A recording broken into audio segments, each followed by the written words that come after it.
ठीक है इंपल्स किन्नू डिफाइन करते हैं ते ओदियां एप्लीकेशंस क्या ने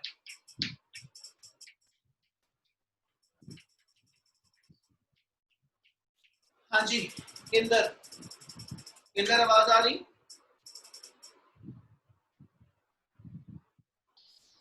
यस इंदर इंपल्स किन्नू डिफाइन करते हैं बेटा है आइडिया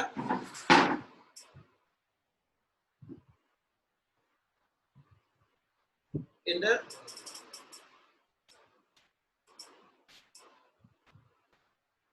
चल रूपिका रूपिका हाथ खड़ा कर रही रूपिका इंपल्स की होंगी sir short time Inder okay बच्चे ਜਦੋਂ ਅਸੀਂ ਸ਼ਾਰਟ ਟਾਈਮ ਲਈ ਕਿਸ ਚੀਜ਼ ਨੂੰ ਫੋਰਸ ਪ੍ਰੋਵਾਈਡ ਕਰਦੇ ਹਾਂ ਉਹਨੂੰ ਇੰਪਲਸ ਚਾਹੀਦਾ ਵਾ रूपिका मैं जिन्नी उच्ची बोलता पिया ना तेरा घर मेरे घर दे बिल्कुल सामने वाला ते मेरे ख्याल उधर आवाज तो वैसे ही पहुंची जाती ते तेरी इन्नी इत्थों नहीं आवाज आ रही उच्ची बोल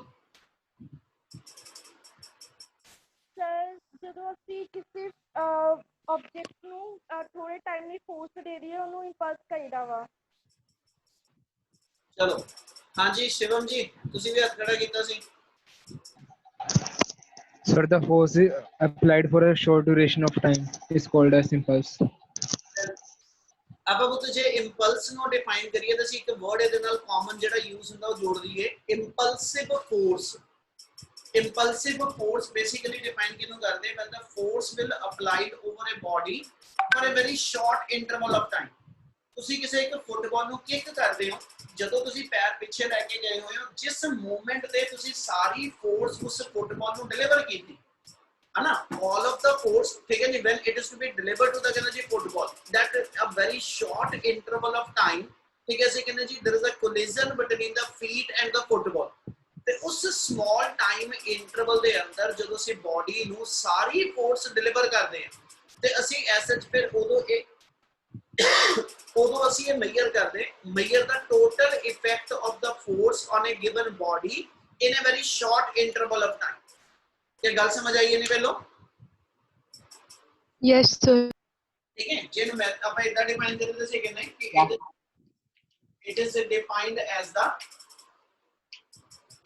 it is defined as the measurement of force या measurement of effect of a force on a given body in a very short interval of time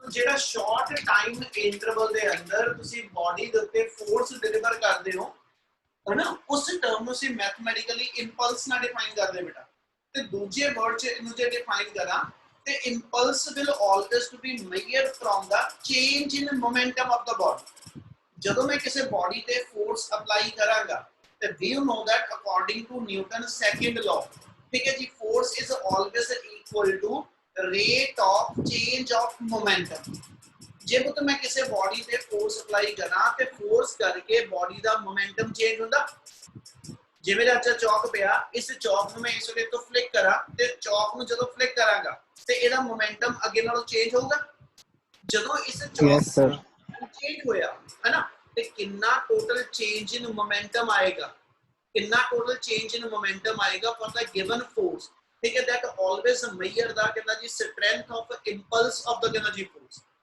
यानी impulse basically मेरे को जरा है सच change in momentum ਦਾ ਦੂਜਾ ਨਾਮ यानी impulse ਅਸੀਂ change in momentum ਨੂੰ ਹੀ define ਕਰਦੇ ਹਾਂ mathematically कहना होवे ਆਪਾਂ ਇਦਾਂ ਲਿਖ ਦਿੰਦੇ mathematically impulse ਨੂੰ j ਨਾਲ ਲਿਖਾਂਗੇ impulse equal to force acting on a body for a short interval of time यानी ਜਦੋਂ ਬੋਡੀ ਤੇ ਫੋਰਸ ਜਿਹੜੀ ਹੈਗੀ ਉਹ ਅਪਲਾਈ ਕਰਾਂ ਇੱਕ ਸ਼ਾਰਟ ਟਾਈਮ ਇੰਟਰਵਲ ਦੇ ਅੰਦਰ ਤੇ ਇਹਦੀ ਪ੍ਰੋਡਕਟ ਜਿਹੜੀ ਹੋਏਗੀ that defined to be the ਕਹਿੰਦਾ ਜੀ impulse on the other side ਜੇ ਇਸੇ ਰਿਲੇਸ਼ਨ ਨੂੰ ਲਿਖੀਏ ਤੇ according to Newton second law ਇਹਦਾ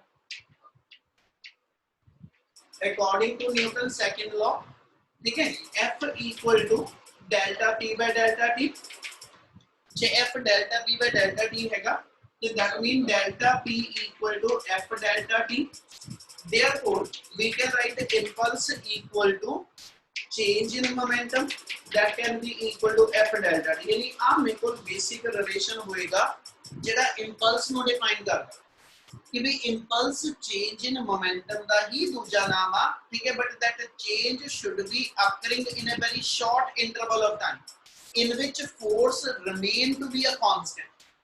यानी ਅਸੀਂ ਕੋ ਤੇ ਇਹ ਮੰਨ ਕੇ ਚੱਲਾਂਗੇ ਜਿਸ ਸ਼ਾਰਟ ਟਾਈਮ ਇੰਟਰਵਲ ਦੇ ਅੰਦਰ ਬੋਡੀ ਤੇ ਫੋਰਸ ਵਾਲੀ ਆਲਮੋਸਟ ਕਾਂਸਟੈਂਟ ਡਿਲੀਵਰ ਹੋਈ ਆ ਹਨਾ, ਉਹਨੇ ਛੋਟੇ ਟਾਈਮ ਇੰਟਰਵਲ ਦੇ ਅੰਦਰ जिस ਅਸੀਂ ਬੋਡੀ ਤੇ ਇੱਕ ਐਵਰੇਜ ਫੋਰਸ ਲਗਾਈ ਆ ਔਰ ਉਹ ਐਵਰੇਜ ਫੋਰਸ ਮੇਰੀ ਬੋਡੀ ਤੇ ਕਾਂਸਟੈਂਟ ਹੋਵੇ ਹਨਾ, ਉਸ ਸ਼ਾਰਟ ਟਾਈਮ ਇੰਟਰਵਲ ਦੇ ਅੰਦਰ ਜਿੰਨਾ ਮੋਮੈਂਟਮ ਚੇਂਜ ਹੋਇਆ, ਉਸ ਸ਼ਾਰਟ ਟਾਈਮ ਇੰਟਰਵਲ ਦੇ ਅੰਦਰ ਜਿੰਨਾ ਮੋਮੈਂਟਮ ਚੇਂਜ ਹੋਇਆ, ਉਸ ਚੇਂਜ ਇਨ ਮੋਮੈਂਟਮ ਨੂੰ ਇੰਪਲਸ ਕਹਿੰਦੇ ਨੇ। क्या आ गल समझ आई? Yes, sir. Yes, sir. Inter समझ आया बच्चे?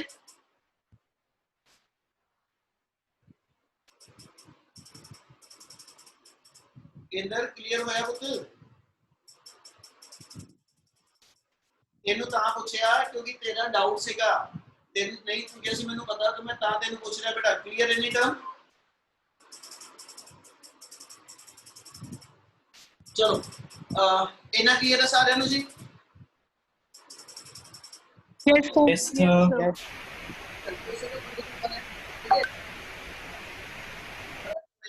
और इन्होंने नेक्स्ट लाइन से डिफाइन पे दोबारा किया होया, we know that f equal to dt by dt, ठीक है जी, f equal to dt by dt, तो जे मैं इथों dt डिफाइन करना which is equal to f into dt, ਇਹਦੇ ਅੰਦਰ ਅਸੀਂ ਡਿਫਾਈਨ ਕਰਦੇ ਪਏ ਕਿ ਇੱਕ ਸ਼ਾਰਟ ਟਾਈਮ ਇੰਟਰਵਲ ਦੇ ਅੰਦਰ ਸਮਾਲ ਚੇਂਜ ਇਨ ਮੋਮੈਂਟਮ ਆ ਰਿਹਾ, ਤੇ ਜੇ ਸਮਾਲ ਟਾਈਮ ਇੰਟਰਵਲ ਦੇ ਅੰਦਰ ਮੇਰੇ ਕੋਲ ਸਮਾਲ ਚੇਂਜ ਇਨ ਮੋਮੈਂਟਮ ਮੈਂ ਟੋਟਲ ਚੇਂਜ ਕੱਢਣੀ ਹੋਵੇ, मैं टोटल चेंज करनी होवे गिवन टाइम इंटरवल दे अंदर, तो मैं इनु इंटीग्रेट कर लांगा। यानी जे मैं इनु ए लिखा to calculate total change in momentum, to calculate total change in momentum, ठीक है, इंटीग्रेट इक्वेशन 1 नो इंटीग्रेट करो within given time interval, इनु given time interval ਦੇ ਅੰਦਰ ਜਾਂ ਕਹ ਲੋ ਕਿ ਵੀ within limits ਇਹਨੂੰ ਇੰਟੀਗ੍ਰੇਟ ਕਰ ਦਿਓ, ਤੇ therefore ਆਪਣੇ ਕੋਲ ਟਰਮ ਆ ਜਾਏਗੀ integration of dt equal to integration of f dt। ਤੇ ਬਤੋ ਇੱਥੇ ਆਪਾਂ ਟਾਈਮ ਦੀ ਲਿਮਿਟ ਜਿਹੜੀ ਉਹ ਮੰਨ ਲਓ 0 to t ਡਿਫਾਈਨ ਕਰ ਦਿਓ, ਜਾਂ ਟਾਈਮ ਦੀ ਲਿਮਿਟ ਜਿਹੜੀ ਹਾਂ ਐਸਾ ਚਾਹੀਦੀ ਹੈ, ਮੈਂ ਸੇਮ ਬੁੱਕ ਵਾਲੇ ਵੇਰੀਏਬਲ ਹੀ ਲੈ ਰਿਹਾ, टाइम की लिमिट 0 to t डिफाइन कर दो और मोमेंटम की चेंज p1 to p2। और एक गल हुण ध्यान समझियो, f नु इस मोमेंट ਅਸੀਂ s ਚ कांस्टेंट मान के चलदे मैं, ਅਸੀਂ ਕਹਿੰਦੇ कि ਜਦੋਂ मैं बॉडी ਤੇ फोर्स डिलीवर ਕੀਤੀ ਤੇ ਜਿਹੜੀ फोर्स आ इथों लेके ਚੱਲਿਆ ਤੇ फोर्स 0 ਆ, ਇੱਥੇ मैक्सिमम डिलीवर ਹੋਈ ਤੇ ਅਸੀਂ 0 ਤੋਂ मैक्सिमम फोर्स ਦੀ एवरेज फोर्स ਲੈ ਲੈਨੇ ਜਿਹੜੀ ਇਸ टाइम इंटरवल ਚ बॉडी ਤੇ कांस्टेंट डिलीवर ਹੋਈ ਆ। क्या आ गल समझ आई?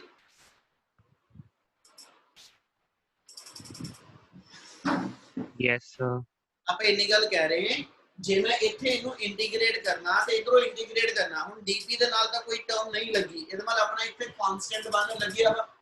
ਹੁਣ ਇੱਥੇ f ਜੇ ਵੇਰੀਏਬਲ ਹੋਵੇ, ਜੇ f ਟਾਈਮ ਦੇ ਨਾਲ ਚੇਂਜ ਹੁੰਦੀ ਹੋਵੇ ਬੇਟਾ, ਤੇ ਫਿਰ ਪੁੱਤ f ਵੇਰੀਏਬਲ ਆ, ਵੇਰੀਏਬਲ ਇੰਟੀਗ੍ਰੇਸ਼ਨ ਚੋਂ ਬਾਹਰ ਨਹੀਂ ਨਿਕਲ ਸਕਦਾ, ਵੇਰੀਏਬਲ ਇੰਟੀਗ੍ਰੇਸ਼ਨ ਚ ਰਹਿਣਾ। पर क्योंकि ਅਸੀਂ as such ਇਹਦੀ डिफरेंशिएशन टाइम ਦੇ ਰਿਸਪੈਕਟਿਵਲੀ ਕਰਦੇ ਪਏ, ਤੇ we are assuming, ठीक है, we are assuming that force in which the time interval 0 to 3 second is there, force remain to be constant। मतलब मैं ਜਿਹੜੇ ਇੱਕ ਮਿਲੀ ਸੈਕਿੰਡ ਲਈ ਬੋਡੀ ਤੇ ਫੋਰਸ ਲਗਾਈ ਨਾ, ਉਸ ਟਾਈਮ ਇੰਟਰਵਲ ਦੇ ਅੰਦਰ ਬੋਡੀ ਤੇ ਕਾਂਸਟੈਂਟ ਫੋਰਸ ਲੱਗੀ ਹੈ, ਯਾਨੀ ਫੋਰਸ ਵੇਰੀਏਬਲ ਨਹੀਂ ਹੈਗੀ। ਕੀ ਆ ਗੱਲ ਸਮਝ ਆ ਰਹੀ? Yes, sir. Yes, sir. Time ਦੇ ਅੰਦਰ ਐਸ ਜਿੱਥੇ f ਨੂੰ ਕਿਆ ਚੇਂਜ ਕਰਨ ਲੱਗੇ, here f equal to fab, f ਨੂੰ fab ਲਿਖ ਦਿੰਨੇ, is called as the constant average force, constant average force acting on a body,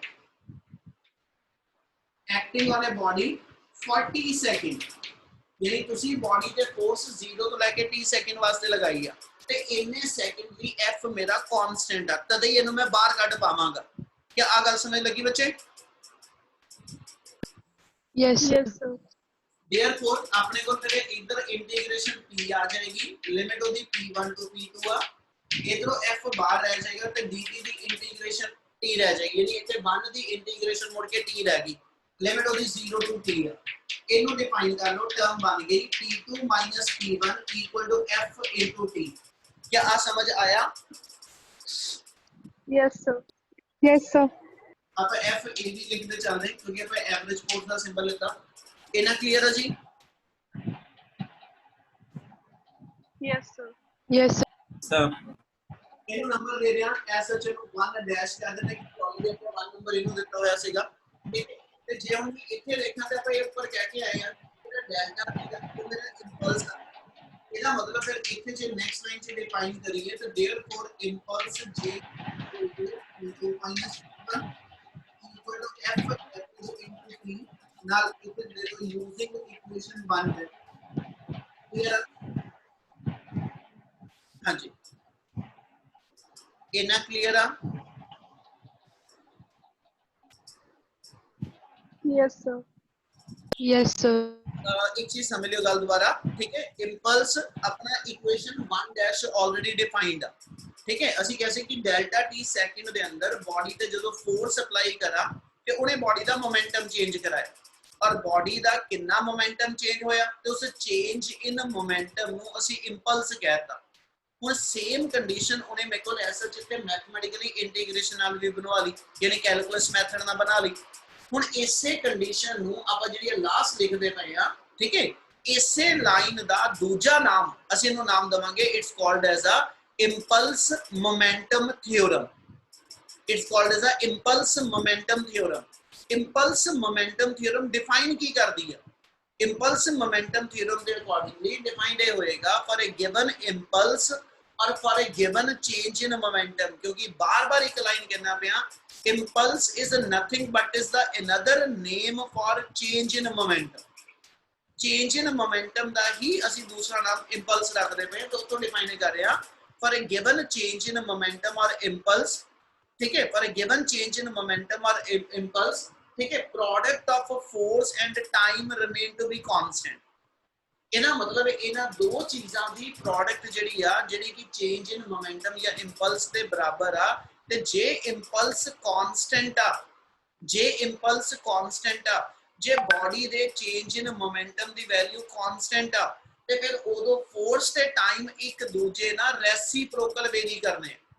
ਕਿਉਂਕਿ ਜੇ ਆ ਦੋ ਚੀਜ਼ਾਂ ਦੀ ਪ੍ਰੋਡਕਟ ਕਾਂਸਟੈਂਟ ਆ ਤੇ ਜਦੋਂ ਦੋ ਚੀਜ਼ਾਂ ਦੀ ਪ੍ਰੋਡਕਟ ਕਾਂਸਟੈਂਟ ਹੋਵੇ वो एक दूजे दे रेसिप्रोकल वेरी करते हैं। क्या आ गल समझ लगी?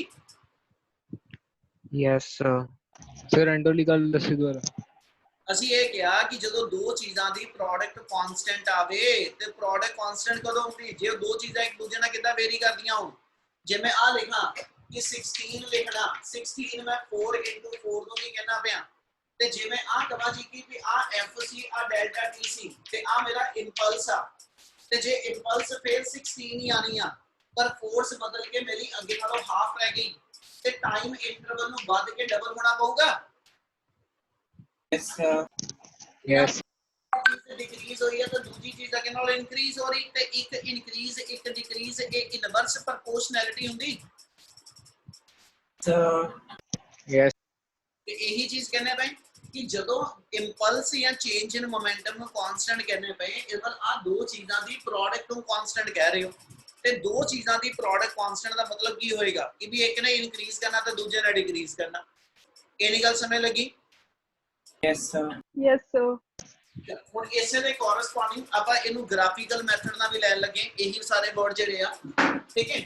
ਜੇ ਮੈਂ ਇਹਨੂੰ ਐਸ ਐਚ ਡਿਫਾਈਨ ਕਰਾਂ, if we plot a graph, if we plot a graph, ठीक है, और ग्राफ प्लॉट कर देते हैं between force and time,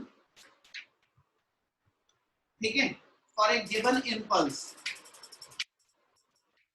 for a given impulse, ਇਹਦਾ ਮਤਲਬ ਇਹ ਹੋਏਗਾ ਪੁੱਤ ਇੰਪਲਸ ਨੂੰ ਆਪਾਂ ਕਾਂਸਟੈਂਟ ਕਰਦੇ ਪਏ, ਇੰਪਲਸ ਨੂੰ ਆਪਾਂ ਕਾਂਸਟੈਂਟ ਕਰਦੇ ਪਏ ਕਾਂਸਟੈਂਟ ਇੰਪਲਸ ਵਾਸਤੇ ਜੇ ਮੈਂ ਫੋਰਸ ਤੇ ਟਾਈਮ ਦਾ ਗ੍ਰਾਫ ਪਲਾਟ ਕਰਾਂ ਤੇ ਆਪਾਂ ਇਹ ਡਿਫਾਈਨ ਕਰਦੇ ਪਏ ਕਿ ਜਦੋਂ ਇਹਨਾਂ ਦੋ ਚੀਜ਼ਾਂ ਦਾ ਗ੍ਰਾਫ ਪਲਾਟ ਕਰਾਂਗੇ एक साइड ਤੇ ਮੇਰੇ ਕੋਲ ਫੋਰਸ ਆ ਔਰ ਇੱਕ ਸਾਈਡ ਤੇ ਮੇਰੇ ਕੋਲ ਟਾਈਮ ਇੰਟਰਵਲ ਆ ਤੇ ਜੇ ਮੈਂ ਐਸ ਸੱਚ ਬਾਡੀ ਤੇ ਲਾਰਜ ਫੋਰਸ ਲਗਾਵਾਂ मतलब मैं एक बॉडी ਦੇ ਉੱਤੇ F1 फोर्स अप्लाई ਕੀਤੀ ठीक है and F1 force will be applied for एक energy T1 सेकंड मतलब मैं F1 फोर्स अप्लाई ਕੀਤੀ ਹੈ ਜਿਹੜੀ ਕਾਂਸਟੈਂਟ ਬਣੀ ਰਹੇਗੀ T1 सेकंड ਵਾਸਤੇ ਤੇ ਇਸ ਮੂਵਮੈਂਟ ਤੇ ਜੋ ਇਹਦਾ ਏਰੀਆ ਹੋਏਗਾ फोर्स इनटू टाइम जे मैं ਇਹਦਾ ਏਰੀਆ ਕੱਢਣਾ ਹੋਵੇ ਗ੍ਰਾਫ ਦਾ ਤੇ ਗ੍ਰਾਫ ਦਾ ਏਰੀਆ ਲੈਂਥ ਇਨਟੂ ਬ੍ਰੈਡਥ ਆ ਜਾਏਗਾ ਲੈਂਥ ਮੇਰੀ ਫੋਰਸ ਆ ਬ੍ਰੈਡਥ ਮੇਰਾ ਟਾਈਮ ਆ ਤੇ ਇਹਦਾ ਮਤਲਬ ਏਰੀਆ ਜਿਹੜਾ ਗ੍ਰਾਫ ਦਾ ਉਹ ਫੋਰਸ ਇਨਟੂ ਟਾਈਮ ਬਣੂ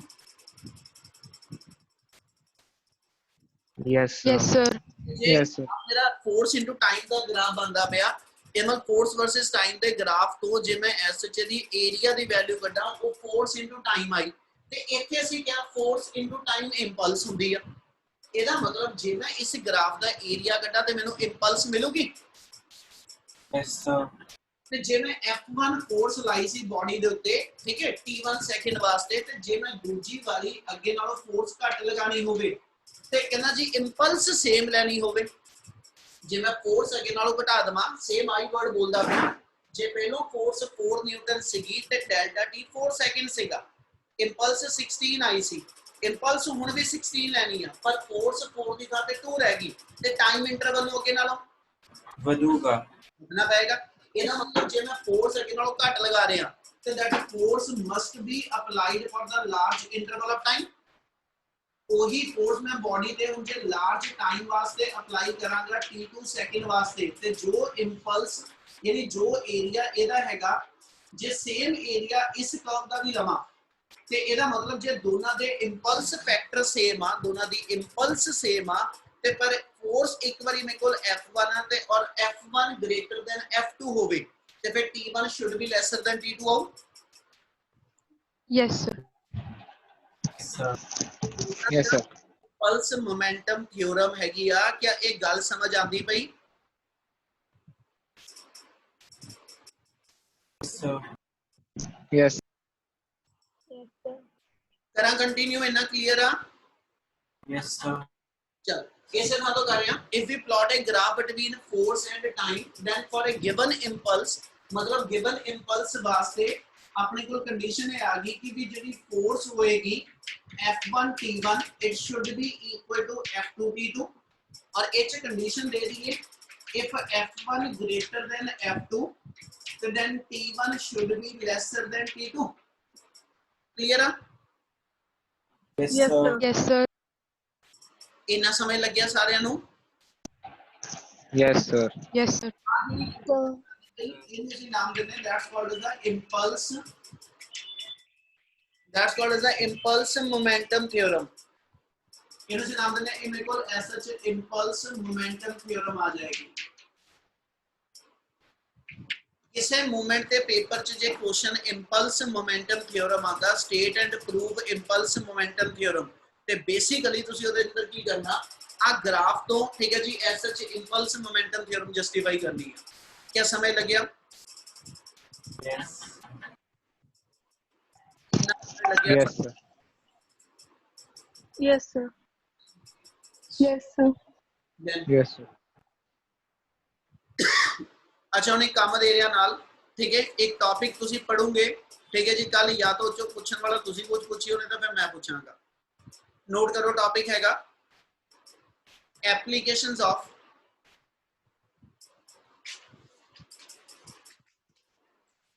applications of concept of impulse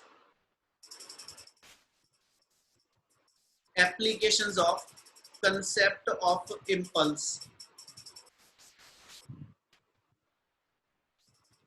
note कर लिया